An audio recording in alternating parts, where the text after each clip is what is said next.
Então vamos abrir a palavra do Senhor em Atos capítulo 12.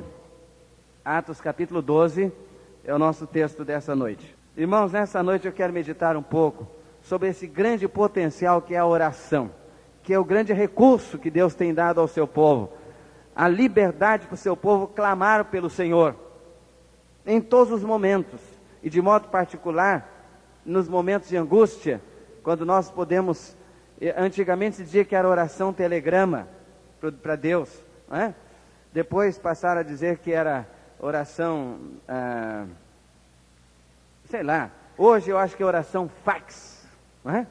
Oração fax, na hora, acho que é mais rápido que satélite, que às vezes a gente fala, eu quando falava de Angola aqui para o Brasil com a minha família, a gente fala, espera a voz atravessar o oceano, espera ouvir aqui, aí responde aqui, a gente espera lá até ouvir, nem o satélite consegue ser tão rápido quanto a oração, que é a comunicação direta do crente com o Senhor.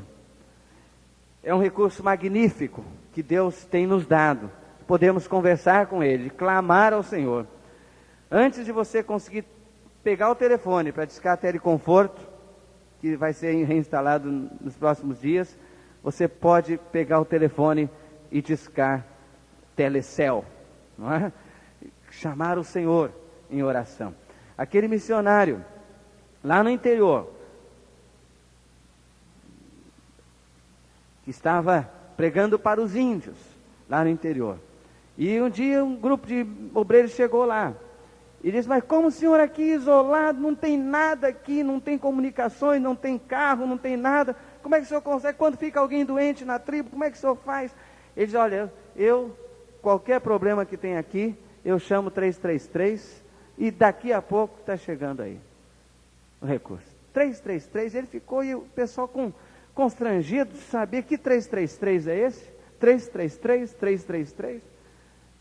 Depois de alguns dias lá, os visitantes perguntaram, pastor Dodaninho, missionário lá, não é? Dodaninho Gonçalves. Pastor Dodaninho, velhinho, de cabelo branco, baixinho, uma bênção, ganhou muitos indígenas para Jesus, está até hoje, a vida toda lá na tribo, lá no interior de Goiás.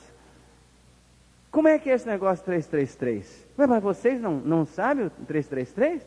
É na hora. Clama a mim, responder-te-ei e anunciar-te-ei coisas grandes e firmes que não conheces. Jeremias 33, 3. É o 333. É o chamado mais rápido. E essa verdade que eu vejo aqui em Atos 12, desse Deus vivo, todo-poderoso, que está ao nosso alcance. Podemos clamar por Ele e sabemos que Ele nos ouve. O apóstolo João diz isso na sua primeira epístola, no capítulo 5, sabemos que Ele nos ouve. Porque aquele mesmo tempo, o rei Herodes estendeu as mãos sobre alguns da igreja para os maltratar, e matou a espada Tiago, irmão de João. Vendo que isso agradava aos judeus, continuou mandando prender também a Pedro. Eram então os dias dos pães ázimos, e havendo prendido, lançou-o na prisão, entregando-o a 4 grupos de 4 soldados cada um, para o guardarem, tencionando apresentá-lo ao povo depois da Páscoa. Pedro, pois, estava guardado na prisão, mas a igreja orava com insistência a Deus por ele. Ora, quando Herodes estava para apresentá-lo nessa mesma noite, estava Pedro dormindo entre 2 soldados, acorrentado com 2 cadeias, e as sentinelas diante da porta guardavam a prisão. E eis que sobreveio um anjo do Senhor, e uma luz resplandeceu na prisão. E ele, tocando no lado de Pedro, despertou, dizendo, levanta-te depressa. E caíram-lhe das mãos as cadeias. Disse-lhe ainda o anjo, cinge-te e calça as tuas sandálias. E ele o fez. Disse-lhe mais, cobre-te com a tua capa e segue-me. Pedro, saindo, seguia, mesmo sem compreender o que era real e o que se fazia por intermédio do anjo, julgando antes que era uma visão. Depois de terem passado a primeira e a segunda sentinela, chegaram à porta de ferro que dá para a cidade, a qual se lhes abriu por si mesma, e tendo saído, passaram uma rua, e logo o anjo se apartou dele. Pedro, então, tornando a si, disse, agora sei verdadeiramente que o Senhor enviou o seu anjo, e me livrou da mão de Herodes e de toda a expectativa do povo dos judeus. Depois de assim refletir, foi à casa de Maria, mãe de João, que tem por sobrenome Marcos, onde muitas pessoas estavam reunidas e oravam. Quando ele bateu ao portão do pátio, uma criada chamada Rode saiu a escutar, e reconhecendo a voz de Pedro, de gozo não abriu o portão, mas correndo para dentro anunciou que Pedro estava lá fora. Eles lhe disseram: estás louca? Ela, porém, assegurava que assim era. Eles então diziam: é o seu anjo. Mas Pedro continuava a bater, e quando abriram, viram-no e pasmaram. Mas ele, acenando-lhes com a mão para que se calassem, contou-lhes como o Senhor o tirara da prisão, e disse: anunciai isto a Tiago e aos irmãos. E saindo partiu para o outro lugar. Logo que amanheceu, houve grande alvoroço entre os soldados sobre o que teria sido feito de Pedro. E Herodes, tendo-o procurado e não o achando, inquiriu as sentinelas e mandou que fossem justiçadas. E descendo da Judeia para Cesareia, demorou-se ali. Amém. Irmãos, uma das coisas características da igreja do primeiro século é que a igreja do primeiro século era uma igreja de oração. A igreja que causa impacto precisa ser uma igreja de oração. Não é pela força da carne que nós temos a vitória. É pelo poder de Deus que opera no meio do seu povo.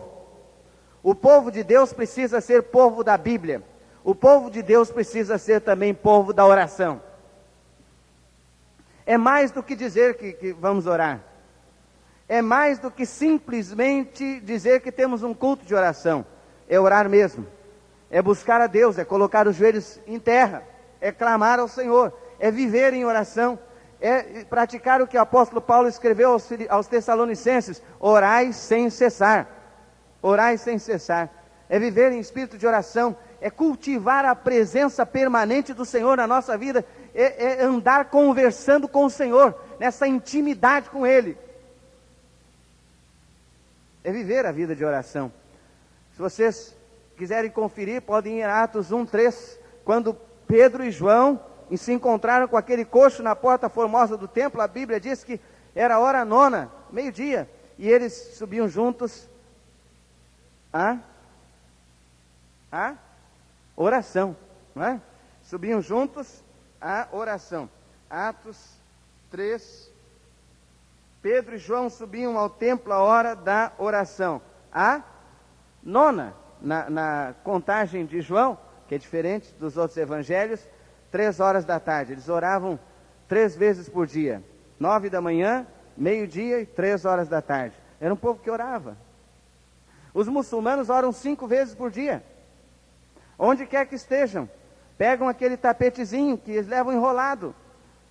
Deu a hora da oração, eles esticam o tapete em qualquer lugar, na empresa, no escritório, na fábrica, na rua, no trânsito, tudo para, e eles se ajoelham ali com o rosto em terra para oração. Não são crentes em Jesus, não temem ao Senhor, mas oram virados para o lado de Meca, cultuam seu profeta Maomé. E nós que cultuamos o Deus vivo e todo-poderoso, que deixou o túmulo vazio, quantas vezes que nós não levamos a oração tão a sério? Esse era um povo que orava, por isso que era um povo vitorioso. Quando foram ameaçados, lá em Atos 4, 23 e seguintes, quando a igreja foi ameaçada pelos inimigos, os líderes judeus disseram: olha, não falem mais nesse nome, não falem mais no nome de Jesus, porque senão nós vamos prender vocês. E Atos 4, 23 e seguintes diz o que aconteceu, que eles foram, reuniram a igreja, verso 23, e soltos eles foram para os seus e contaram tudo o que lhes haviam dito os principais sacerdotes e os anciãos. Ao ouvirem isso, levantaram unanimemente a voz a Deus. A igreja clamou, a igreja estava em aperto, estava sob a ameaça do inimigo. O que fez a igreja nesta hora? Entrou em pânico? Não, senhores, a igreja não entra em pânico. A igreja do Senhor não pode entrar em pânico.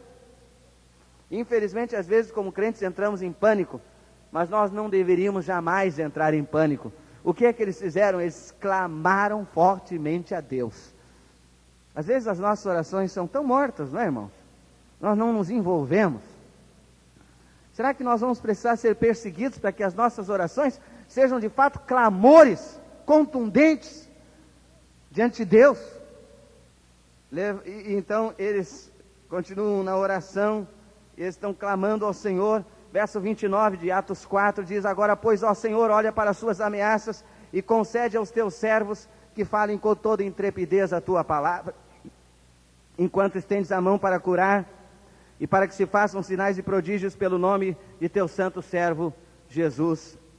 E tendo eles orado, tremeu o lugar em que estavam reunidos, e todos foram cheios do Espírito Santo, e anunciavam com intrepidez a palavra de Deus.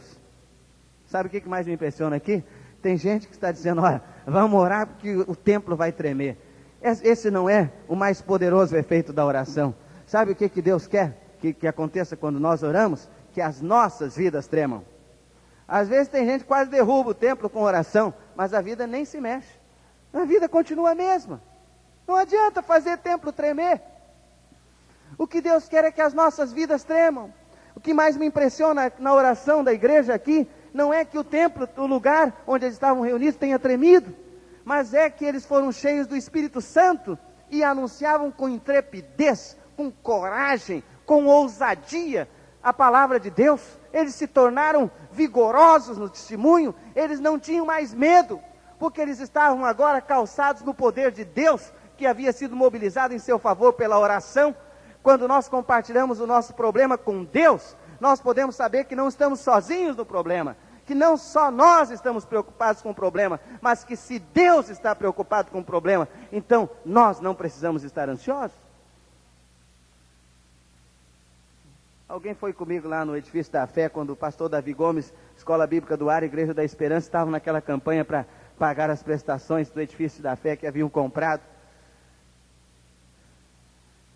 E alguém perguntou: mas pastor Davi, como é que o senhor consegue dormir sabendo que amanhã o senhor tem que pagar essa fortuna toda, o senhor não tem nada ainda? E ele disse: o nosso Deus não dorme. Se Deus já vai ficar acordado, para que dois ficar acordados? Entreguei na mão dele e eu sei que ele vai passar a noite trabalhando. Se Deus já está acordado, já está trabalhando, está providenciando, eu já entreguei nas mãos dele, fiz tudo que eu podia, entreguei nas mãos dele, para que nós dois ficarmos acordados? Ele disse: eu descanso no Senhor, e eu sei que o Senhor vai providenciar, e sempre providenciou, como tem providenciado para a nossa igreja também, amém, irmãos? Era uma igreja de oração. Diz o verso de número 5, Pedro, pois, estava guardado na prisão. Essa era uma situação difícil. Pedro na prisão. E não era como aquele cárcere lá de Brasília, não era. Com todas aquelas mordomias. Não. Pedro estava na prisão, sofrendo, maltratado lá, humilhado, no escuro. E alguém diz: mas coitado do Pedro. Mas o versículo não termina aqui. Você tem que ler a história toda. Um problema muitas vezes é que nós não prestamos atenção na história toda. Esse versículo podia dizer: Pedro estava guardado na prisão. Esse versículo podia dizer: aquele filho estava doente, desenganado. Esse versículo podia dizer: ele não tinha o dinheiro para pagar as suas contas. Esse versículo podia dizer: o casamento deles estava em ruínas. Esse versículo podia dizer: o inimigo estava derrotando a sua vida. Esse versículo podia dizer o que quisesse. Mas ele não termina aqui.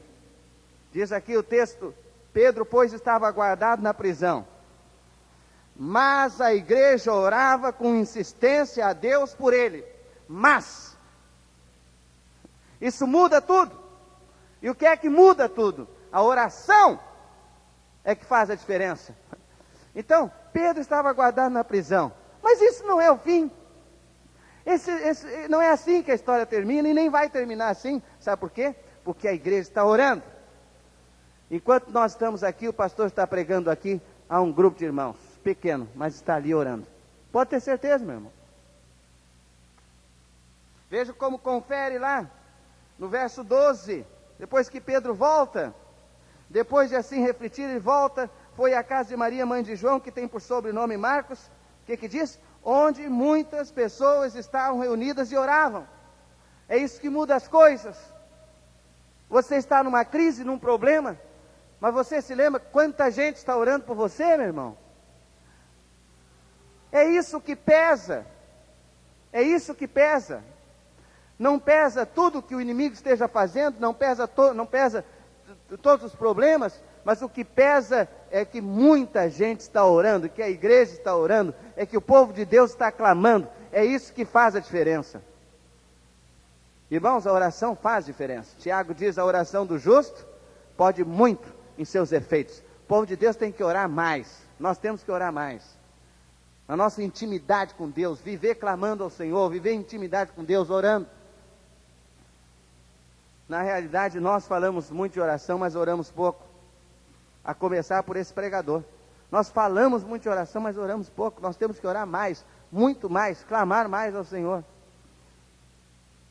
E que sede eu tenho de orar mais, de clamar mais ao Senhor.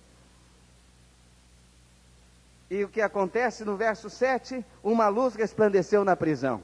Podia ser assim, uma luz resplandeceu naquele lar. Podia ser assim, uma luz resplandeceu naquele coração. Uma luz resplandeceu naquela mente. Uma luz resplandeceu naquela vida. Quando o povo de Deus ora, uma luz vai brilhar no fundo do túnel. E vai mudar as coisas. Você quer que uma luz resplandeça na sua vida, meu irmão?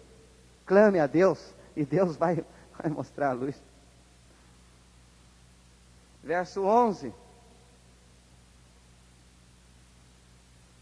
Pedro então, tornando a si, disse: agora sei que o Senhor enviou o seu anjo.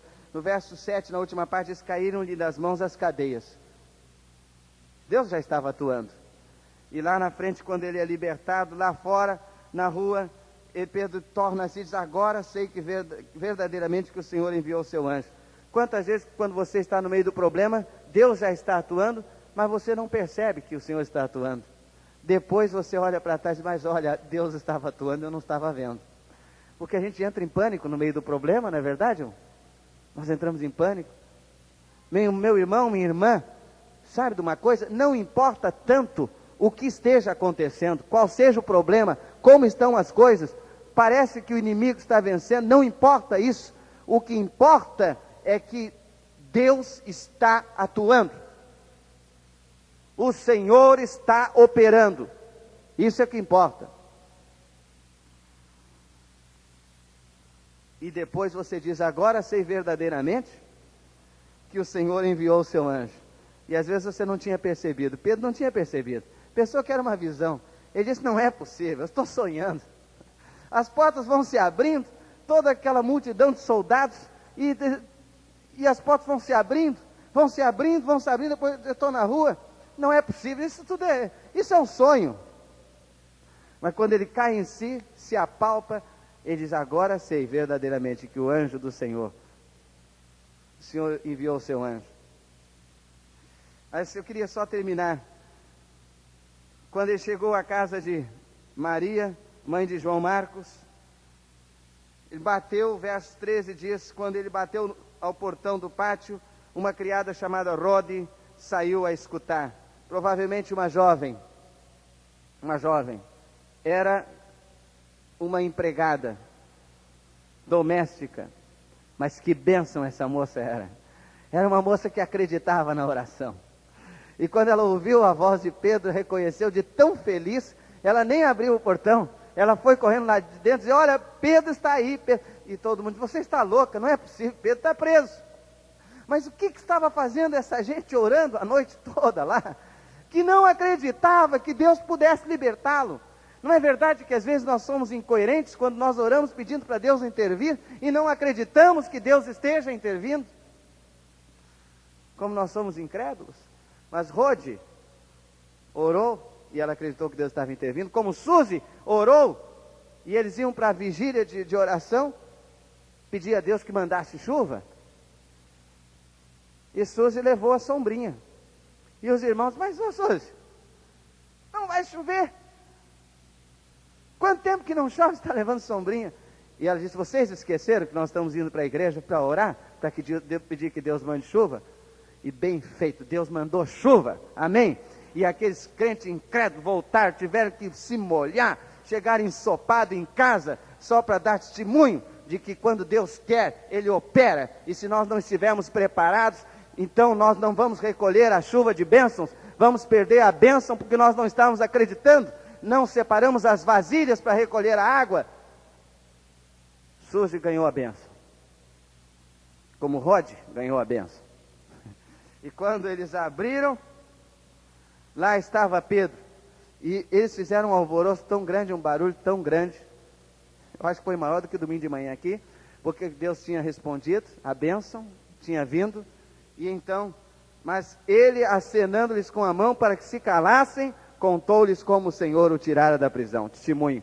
Testemunho é muito importante, irmão, do que Deus está fazendo na vida da gente, na vida do seu povo. Nós temos que testemunhar daquilo que Deus está fazendo, não é? E essa foi uma grande experiência do povo de Deus. Eu sei que cresceu. O povo de Deus cresce quando passa por dificuldades, mas cresce quando passa por dificuldades em clamor, em oração, confiando em Deus. Porque nós temos um Deus que ouve as nossas orações. Não como aqueles deuses falsos que têm ouvidos, mas não ouvem, tem olhos, mas não veem, tem boca, mas não falam, tem pés, mas não andam, tem mãos, mas não podem salvar. O nosso Deus é o Deus vivo, que atende orações. É o Deus, Jeová Jiré, que providencia em graça para o seu povo a bênção. É o Deus que mandou Jesus, Salvador e Senhor, para morrer por nós. A maior providência de Deus para a nossa maior necessidade. Baixe a sua cabeça em oração.